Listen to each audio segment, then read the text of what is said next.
membaca bahasa asli dari teks dan juga literasi agamanya Yesus, kalau misalnya memang tidak cocok kemanusiaan yang pedofilia itu, kita perhatikan dulu. Dalam Indonesia yang namanya pedofilia itu umurnya 12 tahun ke bawah.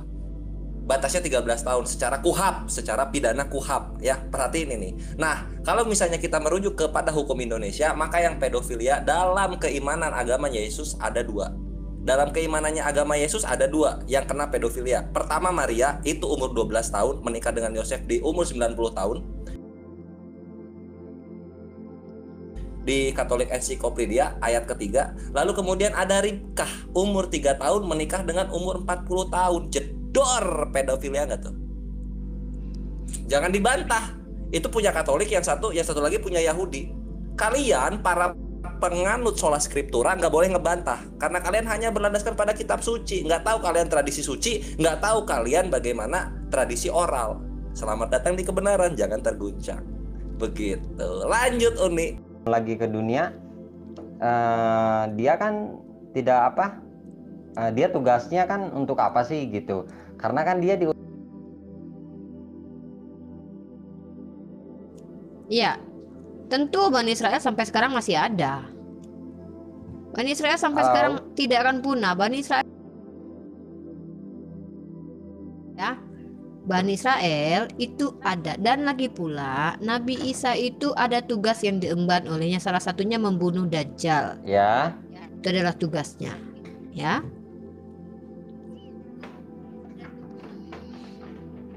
Ya, Kores bisa tambahkan mungkin agak delay Ya. sepertinya, tersendat-sendat. Kayaknya mau delay. Agak delay.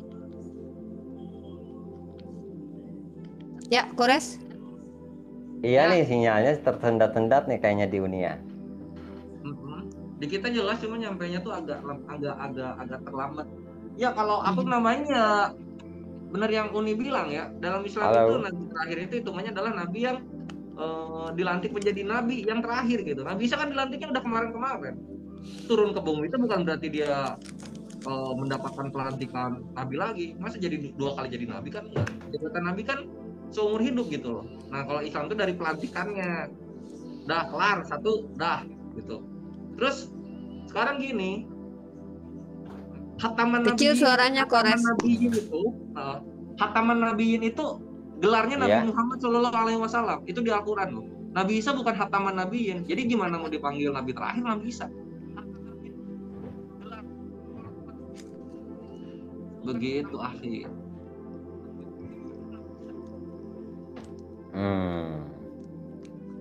Oke, tapi kalau bukannya pengertiannya arti hatam itu adalah cincin ya?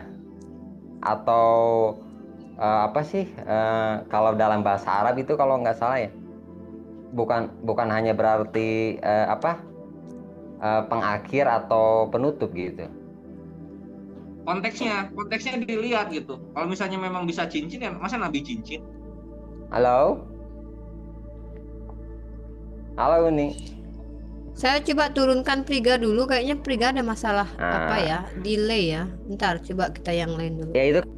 Tapi Tuhannya aja suruh Petrus ngambil ikan dan ketemu koin ya, ketemu duit ya. Di gimana itu kisahnya, Kores? Itu ada di. Akhirnya bayar pajak. Satu orang tuh ada pajaknya di situ. Berapa jumlah pajaknya? Yesus bayar berapa itu? Lupa Uni. Nantilah kita baca itu. Nenek moyang mereka nenek moyang mereka ketika Islam ini ya melakukan journey ke suatu tempat gitu. Nenek moyang mereka ini sangat senang ketika Islam datang. Karena apa yang diterapkan dalam Islam itu lebih manusiawi daripada apa yang diterapkan oleh Konstantinopel. Sehingga banyak yang langsung berbelok minta di pemerintahan ini dipegang, diambil alih oleh muslimin. Kemudian itu yang pertama. Terus ada lagi nanti yang di arah Persia itu, ketika ini ya indahnya Islam ya, indahnya pemimpin muslim ya, mereka memegang amanah sekali. Ketika mereka menduduki suatu kota, kemudian kota itu membayar jizyah sebagai bentuk keamanan mereka dalam bersosial di negara yang ditempati yang dikelola oleh muslim. Lalu kemudian muslim merasa ragu bahwa dia bisa mempertahankan kota itu. Ketika itu lagi perang sama Persia. Waktu itu kan muslim ketika mengembangkan sayapnya langsung lawan dua Konstantinopel dan Parsi. Nah ini penduduk Parsi ini dikasih kembali uangnya. Itu zaman Iya, saya dengar itu. Ya, Dan kan makanya itu ya, dengar. bisa kayak gitu Tuh Jadi akhlaknya Islam tuh. Ya, saya dengar, cuman maksudnya itu kadang lupa untuk nyampein ke sahabat-sahabat kita yang sebelah kalau saya ditanya tuh ya. Jadi gini, tapi saya itu nggak tahu rujukannya kemana. Saya pernah dengar tuh gini kisahnya itu di zaman Khalifah, tapi di zaman Khalifah Utsman bin Affan atau siapa saya lupa, itu lupa nggak membagikan, kalau nggak salah itu tahunan lah, setahun itu kalau ada kelebihan harta negara itu dibagikan ke rakyatnya gitu. Itu mau saya tanya siapa itu benar apa enggak itu. Dan terus sama ini kalau misalnya pengen kebalikin lagi ke mereka, bahas ini, kalian jangan sok suci gitu, bahas apa ya sesuatu yang ada di Islam. Nenek moyang kalian di zaman Reconquista itu Yahudi jenggotnya dipajakin.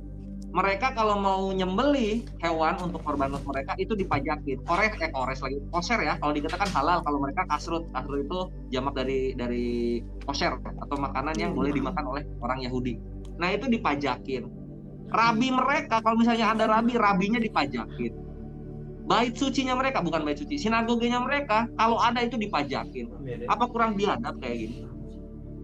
Sekarang sok mau ngebandingin sama pajaknya Islam gitu. Kan gitu ya, kalau misalnya kita mau banding-bandingan. Itu ada namanya, Ivan Villa bisa dicek, Leibzoll Tax, LEIBS. Mohon ya komentarnya nggak perlu, kita tuh nggak perlu berkomentar rasis, itu nggak perlu. Kita tampilkan saja argumentasi yang akademis, bicara kita punya dasarnya, dan kita bukan bicara yang diada-adakan, tapi kita bicara yang memang itu sejarah fakta yang ada. Jadi nggak usah, dan kalau yang nggak suka di sini minggat jauh-jauh ya. Ya mungkin jauh-jauh. mereka belum ngerti ini apa, jadi itu bisa pertama ini yang pajak tadi ya, takutnya disangka Tapia Korintus lagi. LEIBZOGG Leibzoll Tax itu nanti keluar tuh, sama Pfennig Tax. Nah itu pajak-pajaknya dari kaum kekristenan terhadap agama-agama yang lain, terkhususnya agama Yahudi. Wah, cantik banget itu. Nah itu bandingin sama jizya kita, lebih manusiawi yang mana? Itu ya. Sekarang Ivan Villa, kami ada di sini untuk membantai syubhat dan fitnah yang datang terhadap Islam. Nah ketika counter kami keluarkan, maka kami akan melakukan data komparasi. Nah kalau misalnya data komparasi ini terlalu menyakitkan untuk kalian, di scroll aja bawah, cari yang lebih entertainment gitu, karena ini lebih kita membahas perbandingan lintas agama, dan kami kita lagi nggak entertainment, kita lagi edukasi. Lanjut, Tafadol. Ya. Oke, Sulaiman, terima kasih udah diturunkan. Sama-sama Sulaiman. Ya dari dulu. Jadi sempat juga kemarin itu saya lihat juga ada beranda, maksudnya ada yang lewat di beranda TikTok itu, dia bilang soal jadi ada satu ibu-ibu yang memang dia murtad juga ya. Dan juga kemudian dia bertanya, share di situ katanya, kenapa kita harus sholat, katanya seperti itu yang lewat di beranda saya. Jadi dia itu seorang murtad juga. Kemudian dia, itu pertanyaan saya dari dulu sebenarnya, sebelum saya menjadi seorang Kristen ya. Saya ingin tanya, kenapa tuh kita harus sholat, terus sholat itu diajarkan oleh siapa? Kemudian kenapa ketika kita berdoa itu kita hanya mensolawatkan Nabi saja? Oke, 3 pertanyaan, boleh saya jawab langsung? Ya boleh. Yang pertama, kenapa kita sholat? Kata Allah, sholat akan menghindari perbuatan maksiat, dan itu adalah perintah Allah. Dan siapa yang mengajarkan sholat? Perintah Allah, ada di dalam Al-Quran. Dan perintah Allah juga cara melaksanakan sholat, ikuti Rasulullah. Ada juga perintahnya di Al-Quran, ikutilah Rasul, ya, cara sholat itu. Kemudian sorry, siapa ya? Itu murtadin odong-odong, itu palsu, yang mengatakan sholat hanya mendoakan dan bersalawat kepada Rasulullah. Itu odong-odong, real odong-odong. Dengan dia mengaku begitu, dia menunjukkan bahwa dia pendusta dan pembohong. Ketika sedang bertakbir membaca Al-Fatihah, itu doa untuk siapa? Bukan untuk bersalawat. Lalu ketika sedang duduk antara dua sujud, itu bukan hanya bersalawat. Salawat itu pas terakhir. Jadi itu nampak sekali dustanya itu murtadin kalau mengatakan sholat itu hanya untuk berselawat kepada Nabi. Itu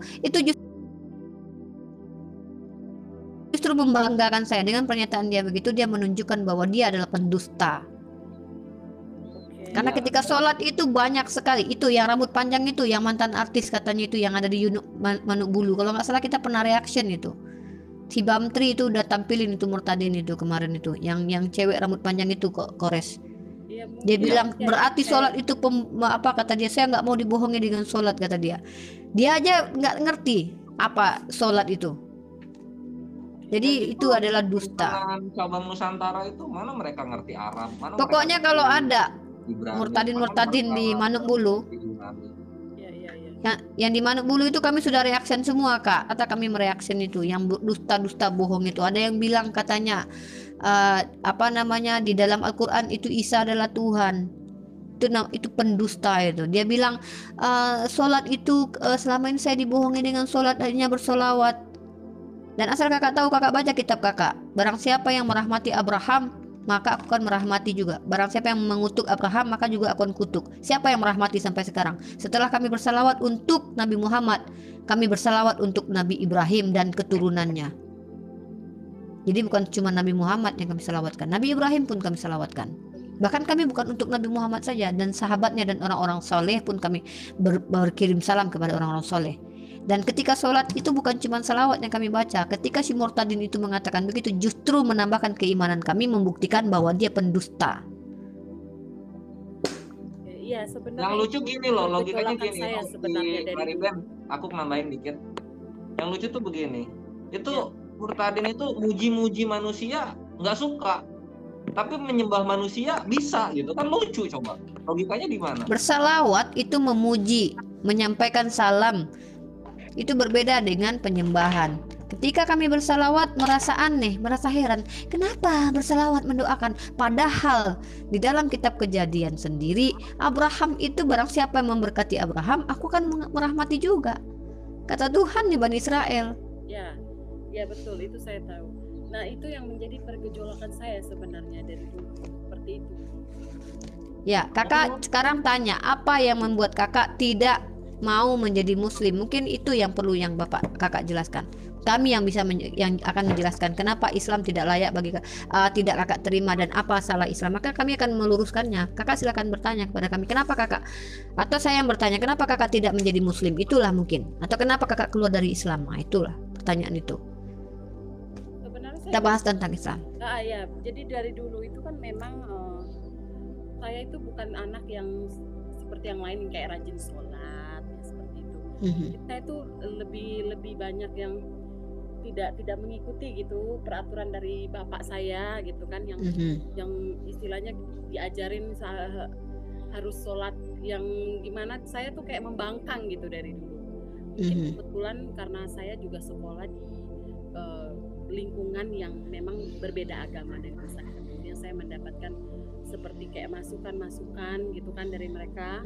Tapi di situ memang ada pergejolakan gitu, kenapa sih orang itu harus sholat gitu. Jadi saya bertanya, jadi saya merasa, Kak tunggu, sholat itu adalah proses penyembahan ibadah kepada Tuhan.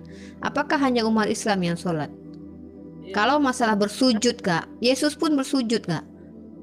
Bahkan Petrus ketika jam 3 dia ke bait Tuhan. Ketika waktu mau sembahyang dia ke bait Tuhan. Ngapain dia ke bait Tuhan? Petrus ketika jam 3 siang dia pergi ke bait Tuhan. Ketika waktu jam sembahyang. Kisah Para Rasul 13. Ngapain dia Kak? Ke bait Tuhan ketika jam sembahyang. Bagaimana cara dia bersembahyang Kak? Dan kenapa Daud itu bersujud? Kenapa nabi-nabi Ezra bersujud? Kenapa Ezra bersujud? Kenapa nabi-nabi di dalam kitab Anda yang kitab Perjanjian Lama itu bersujud? Jadi sembahyang atau bersujud beribadah kepada Tuhan itu bukan cuma di Islam. Orang Yahudi pun tefilah Kak. Nah, kalau kakak bertanya kenapa? Yang pertama, itu adalah perintah Tuhan untuk begitulah cara mengingat Tuhan. Mensujudkan diri, merendahkan diri, begitulah cara yang diinginkan Tuhan untuk mengingatnya. Itu perintah Tuhan. Dan itu diajarkan dan itu diperintahkan di dalam Al-Quran. Wa aqimus sholat, itu dijelaskan, dan dirikanlah zakat, kemudian berpuasa. Itu dijelaskan. Di hadis juga ada, di Al-Quran juga ada. Nah, kemudian bagaimana cara sholat, bagaimana cara mendekatkan diri kepada Tuhan, berhubungan dengan Tuhan dan berhubungan dengan sama manusia. Bagaimana supaya tahu caranya? Ikuti Nabi Muhammad. Itu ada perintahnya juga di Al-Quran, ikutilah Nabi Muhammad. Begitu. Dan manfaat sholat untuk apa? Orang yang benar-benar sholat secara logika saja, saya akan kasih analogi sama kakak. Orang yang betul-betul sholat, dia betul-betul takut kalau Allah sedang lihat dia. Oh, cuman itu aja, dia nggak disuruh jungkir balik, dia nggak disuruh push up lari-lari, enggak, dia cuma disuruh ruku dan sujud. Dan itu karena pekerjaan ringan itu, karena dia takut kalau Allah lihat dia tidak lakukan, dia lakukan. Artinya dia takut kepada Allah. Nah, ketakutan itulah yang menyebabkan dia tidak mau berbuat maksiat. Kalau ada orang di sebuah kantor, ada CCTV mengarah ke dia, mungkin nggak dia mencuri di kantor? Ya enggak. Jadi orang yang sholat itu karena keikhlasannya, bukan sholat yang nampak sholat ya, giliran nampak orang dia sholat, giliran gak ada orang dia gak sholat. Orang yang sholat dalam kesendiriannya dan terbiasa melakukan sholat dan tidak mau meninggalkannya, itu orang-orang yang takut kepada Allah, dan orang-orang itu yang terhindar dari maksiat. Kenapa? Sama seperti analogi saya, ketika di sebuah kantor ada CCTV yang lihat kita gak mungkin mencuri. Dia sadar dia dilihat sama Allah. Makanya orang yang sholat itu menghindari perbuatan, orang yang sholat itu menghindari dari perbuatan maksiat. Itu analogi simple. Coba lah kakak duduk sekarang di kantor, ada CCTV, berani nggak kakak mencuri atau ngupil aja pun kakak nggak berani? Karena kakak sadar kakak diawasi. Begitulah orang yang sholat, dia tahu dia diawasi oleh Tuhan, maka dia nggak akan berani berbuat maksiat. Dan dengan sholat dia membersihkan jiwanya. Islam itu terdiri dari 3 kata. Aslam, tunduk dan patuh dengan mengikuti perintah Tuhan. Salim, suci. Kami mensucikan diri dengan saja berwudu, kemudian sholat, berzikir. Begitu kami mensucikan lahir dan batin. Bukan cuma batin aja yang disucikan, lahir pun kami sucikan. Kemudian salam, damai. Damai, ada kedamaian ketika setelah sholat, karena habis berbicara dengan Allah. Minta apapun waktu itu, waktu sholat. Itulah gunanya sholat, banyak manfaat sholat. Nah, jadi kenapa sholat? Karena itu perintah Tuhan. Yang paling penting adalah perintah Tuhan. Dan apakah nabi-nabi terdahulu bersujud? Coba kakak lihat di kitab kakak sekarang. Tahu nambahnya? Silakan. Satu lagi. Ini hikmahnya ya, Oke lagi my sister Mariben. Hikmahnya salah tuh begini. Kita menjalankan perintah Tuhan sesuai dengan apa yang dikehendaki Tuhan, sesuai apa yang diperintahkan gitu loh. Misalnya kita sholat 5 waktu, Tuhan Allah Azza wa Jalla ini memerintahkan begitu. Jadi kami jelas datang dari Tuhan langsung gitu. Iya. Lihat contoh selain kami, cek Nabi Daud yang selalu menyembah menghadap ke bait suci, cek Nabi Daniel yang selalu menyembah Tuhannya 3 kali menghadap bait suci. Cek juga Nabi Yakub yang mendirikan tugu batu sebagai pusat untuk penyembahan kepada Tuhannya Israel. Sehingga pesan ini turun rantai berantai dari tahun 1 sebelum Masehi ya.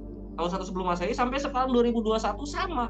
Apa yang dilakukan muslim sekarang sama persis dilakukan oleh nabi-nabi terdahulu. Sekarang kita perhatiin nih, kalau misalnya beribadah menyembah menghadap proyektor, siapa yang ngajarin? Kalau misalnya menyembah mengangkat tangan kanan merem matanya, itu siapa yang ngajarin? Gua tahu datang dari mana sejarah itu, cuma nggak akan gue ucapin di sini karena bukan konteksnya. Gitu loh, hikmahnya tuh ada di sana.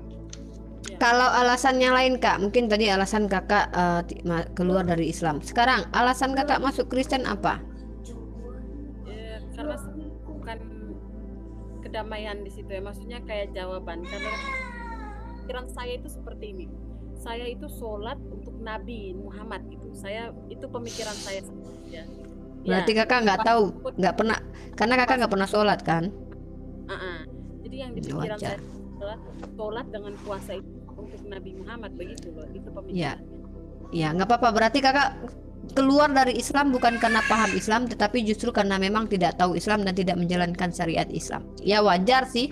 Nggak, kalau menurut saya wajar kakak murtad. Kalau memang begitu adanya wajar. Nggak apa-apa, memang ini kok, memang apa namanya agama yang datang dari pengajaran-pengajaran yang bersumber di Yunani itu memang paling santuy. Memang paling santuy. Jadi silakan, la ikraha fid din. tidak ada La paksaan dalam ikraha agama. fiddin. Nah, Tetaplah, ini nggak masalah. aku mau jawab ini nih, Alvina SPR dari tadi, kasihan pengen dibahas banget. Gini, my sister Alvina SPR, kalau di Indonesia Kristen emang minim, tapi kalau di dunia Islam yang minim kores. Aduh, coba dicek itu worldpopulationreview.org sama pewresearch.com. Terus dicek perkembangan agama. Jangan dilihat agama yang berkembang ya, cari agama yang menurun drastis selama 10 tahun. Siapa dia? Kekristenan. Nah, tapi kekristenan pun ada yang meningkat. Di mana? Di Afrika. Selamat datang di kebenaran. 2 tuh. Itu 2 kuesioner yang kredibilitasnya diakui secara dunia. worldpopulationreview.org, Iya. pewresearch.com. 2. Selamat datang di. Pakai data kalau bicara. Kalau kores tuh pakai data dia. Jadi udah. Ya, jadi Kak. Ya, jadi gini. Jadi gini Kak Mariben. Soal puasa itu saya kan dulu pemahamannya kan seperti itu ya, kita Iya, berpuasa. Kakak salah Kak. Saya katakan Kakak salah karena tidak ada puasa itu untuk Nabi Muhammad SAW. Ya, tidak ada. Nabi Muhammad puasa tidak puasa dia tidak berpengaruh kepada dia. Dan salawat pun diselawatkan atau tidak diselawatkan tidak ada pengaruhnya sama Nabi saya. Tapi salawat itu berpengaruh untuk saya. Ketika saya bersalawat kepada Nabi saya, yang mendapatkan syafaat adalah saya. Nabi saya tetap akan dimuliakan oleh Allah. Enggak ada pun umat Islam bersalawat untuk Nabi saya tetap mulia. Enggak ada enggak ada istilahnya merubah apa-apa. Nabi saya tetap akan dimuliakan. Tetapi ketika saya bersalawat, itu manfaatnya untuk saya. Kenapa? Nanti yang menjadi juru selamat kami adalah Nabi Muhammad SAW. Ketika nanti di hari di padang mahsyar gitu. Sana sama ya dulu, sama ya dulu. Sama ya sana. Alvina langsung hilang. Sama ya. Alvina langsung hilang. Maaf ya Alvina ya. Aduh, Memang bisa sana dulu. timingnya Diganggu. kita ya, Jangan itu ada. diganggu. Lanjut Ya. apa tuh? Mungkin lagi Kak Mariben ada yang ingin disampaikan lagi Kak Mariben. Artinya gini Kak Mariben. Kalau saya justru saya malah senang-senang aja dengar kakak bilang bahwa saya murtad karena nggak tahu. Malah itu wajar saya bilang. Yang lebih menakutkan bagi saya menakutkan ya yang akan saya membuat geram seperti murtadin di Manuk Bulu. Kami Islam yang taat, kami Islam yang keras, garis keras, kami Islam yang mengerti Islam, giliran di tes baca Al-Qur'an belepotan gitu. Kalau kakak saya salut dengan kakak. Kakak mengakui dan itu tidak masalah Kak, tidak masalah Kak. Silakan kakak imani agama kakak, kami tidak diwajibkan untuk menarik kakak lagi ke Islam. Silakan kakak jadi Kristen, itu hak prerogatif kakak. Tapi kalau kakak ingin tahu tentang Islam, silakan tanyakan kepada kami. Kami nggak ada perintah untuk Islamilah semua orang, nggak ada. Tapi sampaikanlah kebenaran itu walaupun hanya 1 ayat itu Kak. Iya. Saya lagi mempelajari aja lagi gitu kan. Karena kan saya lagi bergejolak ya, jujur saja. Caranya belajar itu gampang Kak. Kalau saran saya kakak jangan belajar Al-Quran dulu. Terlalu ini nanti kakak susah. Kakak belajar aja Alkitab kakak. Kakak baca saja Alkitab kakak. Seperti yang saya sampaikan aku yang murtadin juga kemarin. Baca dari kitab Kejadian sampai ke Wahyu. Lihat bagaimana sifatnya Tuhan Bani Israel. Bagaimana sifatnya Yesus. Siapa Tuhan Bani Israel menurut Tuhan Bani Israel. Siapa Yesus menurut Yesus. Siapa Paulus menurut Yesus? Siapa Tuhan yang benar menurut Yesus? Simple, itu aja. Kalau kakak memang mau aku lebih mengikuti Yesus, silakan ikutilah kata-kata Yesus. Apa yang Yesus ajarkan untuk masuk kerajaan surga? Apa kata Yesus kepada muridnya? Guru-guru yang baik. Guru yang baik. Bagaimana cara masuk kerajaan surga? Apa kata Yesus? Jangan kau katakan aku yang baik. Silakan kakak baca di kitab kakak itu. Ya tak perlulah saya ajarkan Alkitab kepada kakak kan. Nanti kejang-kejang pula teman-teman saya yang Kristen kan. Kakak tanya kepada pendeta, kakak tanya kepada penatua, kakak tanya kepada gembala kakak. Nah kakak pertanyakan dengan hati kakak yang lapang. Ya kakak silakan. Kalau memang itu menambahkan keimanan di dalam Kristen ya silakan. Tapi kalau justru kakak diberikan hidayah oleh Allah, berarti kakak dipilih oleh Allah. Dan itu bukan karena saya, memang karena Allah. Kalau saya ini siapalah, saya hanya sedang belajar dengan cara berdiskusi. Saya senang menyampaikan agama saya di depan umum. Jadi siapa yang bertanya tentang agama saya sampaikan. Tapi kalau coba-coba membawa statement dan argumen, sorry saya juga baca kitab kalian gitu. Iya. Ya. Terima kasih banyak. Ya, sama-sama. Dalam mencari kebenarannya. Semoga Ya, silakan dibaca terus ya Kak. Baca kitab kakak terus. Baca, jangan nggak dibaca. Sayang kalau sudah ada tapi nggak dibaca gitu.